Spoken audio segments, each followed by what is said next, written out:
ಉತ್ತರ ಕರ್ನಾಟಕ ಭಾಗದ ಪ್ರಬಲ ನಾಯಕರು ಕೆಪಿಸಿಸಿ ಕಾರ್ಯಾಧ್ಯಕ್ಷರು ಆಗಿರುವ ಈಶ್ವರ್ ಖಂಡ್ರೆ ಅವರು ನಮ್ಮೊಂದಿಗೆ ಸ್ಟುಡಿಯೋದಲ್ಲಿದ್ದಾರೆ.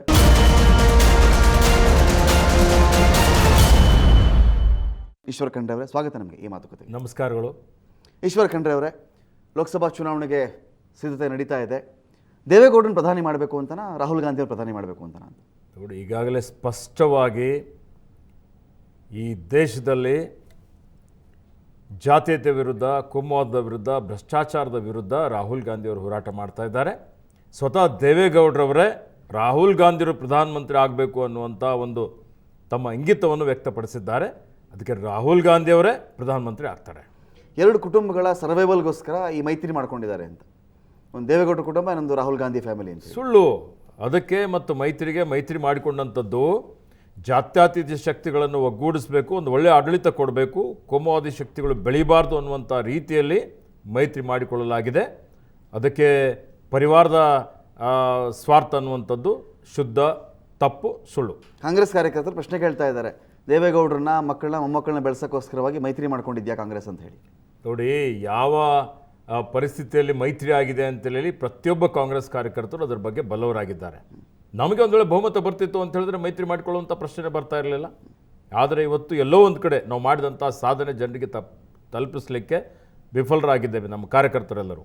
ಆ ಒಂದು ದೃಷ್ಟಿಯಿಂದ ಇವತ್ತು ಮೈತ್ರಿ ಆಗಿದೆ. ಮೈತ್ರಿ ಸುಗಮವಾಗಿ ನಡೀತಾ ಇದೆ, ಭಾಳ ಗಟ್ಟಿಯಾಗಿ ಇದೆ. ಹೀಗಾಗಿ ಅದಕ್ಕೆ ಮತ್ತು ಇವೆಲ್ಲ ವಿಷಯಗಳಿಗೆ ಯಾವುದೇ ಸಂಬಂಧ ಇಲ್ಲ. ಕೆಳ ಹಂತದಲ್ಲಿ ಕೆಲವೊಂದು ಕಾರ್ಯಕರ್ತಗಳಲ್ಲಿ ಒಂದು ರೀತಿ ಆತಂಕ ಇದೆ, ಇಲ್ಲ ಅಂತ ಹೇಳ್ತಾ ಇಲ್ಲ. ಇನ್ನು ಕಾಂಗ್ರೆಸ್ ಕಾರ್ಯಕರ್ತರು ಮತ್ತು JDS ಕಾರ್ಯಕರ್ತರು ಅವರಿಬ್ಬರು ಸಮನ್ವಯ ಸಾಧನೆ ಮಾಡಬೇಕಾಗಿದೆ. ಇಬ್ಬರನ್ನು ಕೂಡಿಸ್ತಾ ಇದ್ದೀವಿ, ಮಾತಾಡ್ತಾ ಇದ್ದೀವಿ. ಬರುವಂಥ ದಿನಮಾನಗಳಲ್ಲಿ ಎಲ್ಲರೂ ಒಗ್ಗಟ್ಟಾಗಿ ಒಮ್ಮತದಿಂದ ಇವತ್ತು BJPಯನ್ನು ಸೋಲಿಸುವಂಥ ಒಂದು ಕೆಲಸ ಮಾಡ್ತಾರೆ. ಈಗ ವಿಧಾನಸಭಾ ಚುನಾವಣೆಗಿಂತ ಮುಂಚಿತವಾಗಿ ಏನು ಮೈತ್ರಿ ಮಾಡ್ಕೊಂಡಿರಲಿಲ್ಲ, ಅನಿವಾರ್ಯ ಆಯಿತು. ಚುನಾವಣೆ ಆದಮೇಲೆ ಮೈತ್ರಿ ಮಾಡ್ಕೊಂಡ್ರಿ. ಲೋಕಸಭಾ ಚುನಾವಣೆಗೆ ನೀವು ಅಷ್ಟಕ್ಕೆ ರೆಡಿ ಆಗ್ಲಿಕ್ಕೆ ಅವಕಾಶ ಇರಲಿಲ್ವಾ? ಈಗಲೂ ಮೈತ್ರಿ ಹಾಕ್ಬೇಕು ನಿಮಗೆ? ನೋಡಿ, ಮೈತ್ರಿ ಯಾವಾಗ ಬೇಕಾದರೂ ಮಾಡ್ಕೊಳ್ಬೋದು. ತತ್ವ ಸಿದ್ಧಾಂತದ ಮೇಲೆ ಮೈತ್ರಿಗಳು ಆಗ್ತವೆ. ಅದಕ್ಕೆ ಚುನಾವಣಾ ಪೂರ್ವದಲ್ಲೂ ಮೈತ್ರಿ ಆಗ್ಬೋದು, ಚುನಾವಣಾ ನಂತರನೂ ಮೈತ್ರಿ ಆಗ್ಬೋದು. ಆ ದೃಷ್ಟಿಯಿಂದ ಇವತ್ತು ಇಡೀ ದೇಶದಲ್ಲಿ ರಾಹುಲ್ ಗಾಂಧಿಯವರ ನೇತೃತ್ವದಲ್ಲಿ ಮಹಾಗಠಬಂಧನ್ ಒಂದು ರಚನೆಯನ್ನು ಮಾಡಿ ಇವತ್ತೇನು ದೇಶದಲ್ಲಿ ಒಂದು ರೀತಿಯ ಅರಾಜಕತೆ ಇದೆ, ಅಸಹಿಷ್ಣುತೆ ಇದೆ, ಒಂದು ರೀತಿಯ ಕೋಮುವಾದಿ ಭಾವನೆ ಕೆಳಿಸುವಂಥದ್ದು ನಡೀತಾ ಇದೆ. ಜನ ಇವತ್ತು ಭಯದ ವಾತಾವರಣದಲ್ಲಿದ್ದಾರೆ. ಸಂವಿಧಾನ ಅಪಾಯದಲ್ಲಿದೆ, ಪ್ರಜಾಪ್ರಭುತ್ವ ಅಪಾಯದಲ್ಲಿದೆ, ರೈತರು ಕಂಗಾಲಾಗಿದ್ದಾರೆ, ಕಾರ್ಮಿಕರು ಕಂಗಾಲಾಗಿದ್ದಾರೆ, ಯುವಕರಿಗೆ ದಾರಿ ತಪ್ಪಿಸಿದ್ದಾರೆ, ಅವರಿಗೆ ಉದ್ಯೋಗ ಸಿಗ್ತಾ ಇಲ್ಲ, ಇಂಥವೆಲ್ಲ ಆರ್ಥಿಕ ಕುಸಿತ ಆಗಿದೆ. ಇವೆಲ್ಲವನ್ನು ಸರಿಪಡಿಸಬೇಕು, ನಿವಾರಣೆ ಮಾಡಬೇಕು. ಮತ್ತೆ ರಾಷ್ಟ್ರ, ಭವಿಷ್ಯದ ಭಾರತ ಉತ್ತಮವಾದಂಥ ಬಲಾಢ್ಯವಾದಂಥ ರಾಷ್ಟ್ರ ನಿರ್ಮಾಣ ಆಗಬೇಕು ಅನ್ನುವಂಥ ದೃಷ್ಟಿಯಿಂದ, ವಿಶಾಲ ದೃಷ್ಟಿಕೋನದಿಂದ ಎಲ್ಲ ಪಕ್ಷಗಳು ಒಗ್ಗೂಡಿ ಇವತ್ತು ಮೈತ್ರಿ ಕಸರತ್ತು ನಡೀತಾ ಇದೆ. ಯಶಸ್ವಿ ಆಗ್ತದೆ ಅಂತ ನನಗೆ ನಂಬಿಕೆ ಇದೆ.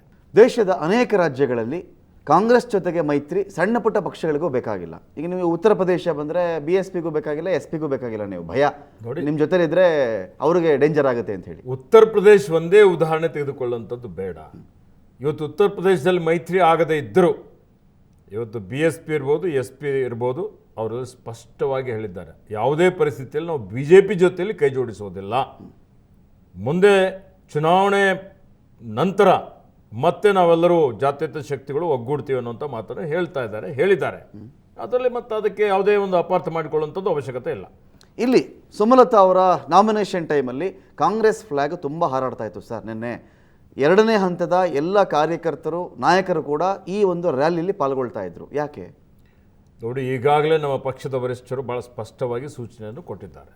ಇವತ್ತಿದು ಮೈತ್ರಿ ಸರ್ಕಾರ, ಮೈತ್ರಿ ಪಕ್ಷದ ಅಭ್ಯರ್ಥಿಗಳು ಎಲ್ಲೆಲ್ಲಿ ನಾವು ಕಣದಲ್ಲಿ ನಿಲ್ಲಿಸಿದ್ದೇವೆ, ಕಾಂಗ್ರೆಸ್ ಕಾರ್ಯಕರ್ತರು ಅವರು ಕಡ್ಡಾಯವಾಗಿ ಅವರಿಗೆ ಕಟ್ಟುನಿಟ್ಟಿನ ಆದೇಶವನ್ನು ಕೊಡಲಾಗಿದೆ.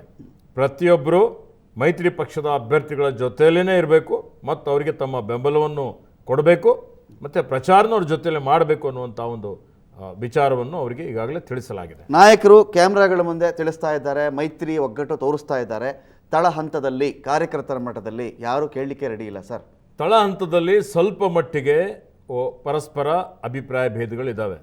ಹೀಗಾಗಿನೇ ಇವತ್ತು ನಿನ್ನೆ ನಮ್ಮೆಲ್ಲರ ನಾಯಕರಾದಂಥ CLP ನಾಯಕರಾದ ಸಿದ್ದರಾಮಯ್ಯಜಿಯವರು, ದಿನೇಶ್ ಗುಂಡೂರಾವ್ ಅವರು, ನಾನು ಇದ್ದೆ.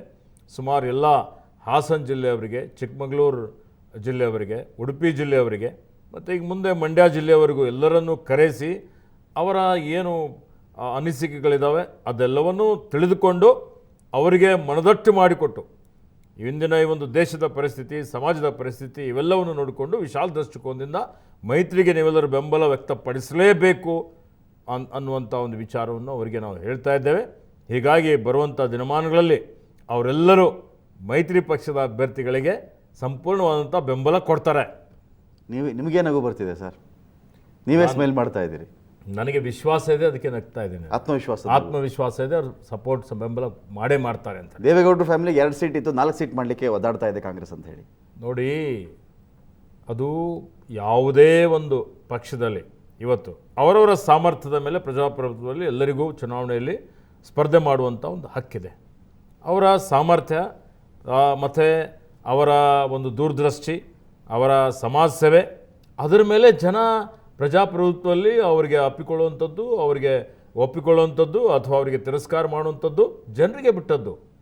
ಅದಕ್ಕೆ ಆ ವಂಶ ಪಾರಂಪರ್ಯ ಹಾಗೆ ಹೀಗೆ ಅಂತೇಳಿ ಹೇಳುವಂಥದ್ದು ಸರಿಯಲ್ಲ. ಕಾಂಗ್ರೆಸ್ನವರು ವಿಧಾನಸೌಧದಲ್ಲಿ ಅಧಿಕಾರ ಹಿಡಿಬೇಕು ಅಂತ ಹೇಳಿ ಲೋಕಸಭೆನ ಬರ್ಕೊಡ್ತಾ ಇದ್ದಾರೆ JDSಗೆ ಅಂತ. ನೋಡಿ, ಯಾರ್ಯಾರಿಗೆ ಬರ್ಕೊಡುವಂಥದ್ದು ಅವಶ್ಯಕತೆ ಇಲ್ಲ, ಸ್ಪಷ್ಟವಾಗಿದೆ. ಇಲ್ಲಿ BJPಯ ದುರಾಡಳಿತ ಹೋಗಬೇಕು ಅನ್ನುವಂಥದ್ದು ಎಲ್ಲರ ಒಂದು ಉದ್ದೇಶ. ವೀರಪ್ಪ ಮೊಯ್ಲಿ ಮಾತಾಡಿದ್ರು ಸರ್, ಉದ್ದೇಶದಿಂದಲೇ ಇವತ್ತು ಮೈತ್ರಿ ಆಗಿದೆ. ಯಾವುದಕ್ಕೆ ಒಂದು ತೆಗೆದುಕೊಂಡು ಹೋಗುವಂಥದ್ದು ಅವಶ್ಯಕತೆ ಇಲ್ಲ. ಮುದ್ದ ಹನುಮೇಗೌಡರು ಒಳ್ಳೆ ಸಂಸದೀಯ ಪಟುವಾಗಿದ್ರು, ಅವರು ಟಿಕೆಟ್ ಸಿಗದೇ ಇದ್ದದ್ದು ನನಗೆ ಬೇಜಾರಾಯಿತು ಅಂತ ಹೇಳಿ ವೀರಪ್ಪ ಮೊಯ್ಲಿಯವರು ಮಾತನಾಡ್ತಾರೆ. ಮೀಟಿಂಗ್ಗೆ ಬರಲಿಲ್ಲ ಸರ್ ಪರಮೇಶ್ವರ್ ಅವರು ವೈಯಕ್ತಿಕವಾಗಿ ತಮ್ಮ ಖಾಸಗಿ ಕಾರ್ಯಕ್ರಮಗಳಿಗೆ ಹೋಗ್ತಾ ಇದ್ದೀನಿ ಅಂತ ಬಹಳ ಸ್ಪಷ್ಟವಾಗಿ ಹೇಳಿದ್ದಾರೆ. ಸ್ಪಷ್ಟವಾಗಿ ಅಷ್ಟೆಲ್ಲ ಹೇಳಿದ್ರು, ಮತ್ತೆ ಅದನ್ನು ಅಪಾರ್ಥ ಮಾಡಿಕೊಳ್ಳುವಂಥದ್ದು, ಆ ರೀತಿಯಲ್ಲಿ ಬಿಂಬಿಸುವಂಥದ್ದು ಎಷ್ಟರ ಮಟ್ಟಿಗೆ ಸರಿ ಇದೆ ಆಲೋಚನೆ ಮಾಡಿ ನೀವೇ. ಮುದ್ದ ಹನುಮೇಗೌಡರು ಇವತ್ತು ಒಳ್ಳೆ ರೀತಿಯಲ್ಲಿ ಅವರು ಸಂಸದೀಯ ಪಟುಗಳಾಗಿ ಕೆಲಸ ಮಾಡಿದ್ದಾರೆ, ನಿಷ್ಠಾವಂತ ಕಾಂಗ್ರೆಸ್ನ ಮುಖಂಡರಾಗಿದ್ದಾರೆ. ಅವರಿಗೆ ಇವತ್ತು ಮುಂದುವರಿಸಬೇಕಾಗಿತ್ತು, ನಮ್ಮ ಮನಸ್ಸಿನಲ್ಲೂ ಇದೆ. ನಮಗೂ ಇವತ್ತು ಬೇಜಾರಾಗಿದೆ, ಇಲ್ಲ ಅಂತಿಲ್ಲ. ಆದರೆ ಇವತ್ತು ಮೈತ್ರಿ ಮತ್ತು ಈ ಒಂದು ರಾಷ್ಟ್ರದ ಹಿತದೃಷ್ಟಿಯಿಂದ, ನಮ್ಮ ಪಕ್ಷದ ಹಿತದೃಷ್ಟಿಯಿಂದ ವರಿಷ್ಠರು ತೀರ್ಮಾನ ಮಾಡಿದ್ದಾರೆ. ಆ ವರಿಷ್ಠರ ತೀರ್ಮಾನಕ್ಕೆ ನಾವೆಲ್ಲರೂ ಭದ್ರಾಗಿರಬೇಕಾಗ್ತದೆ.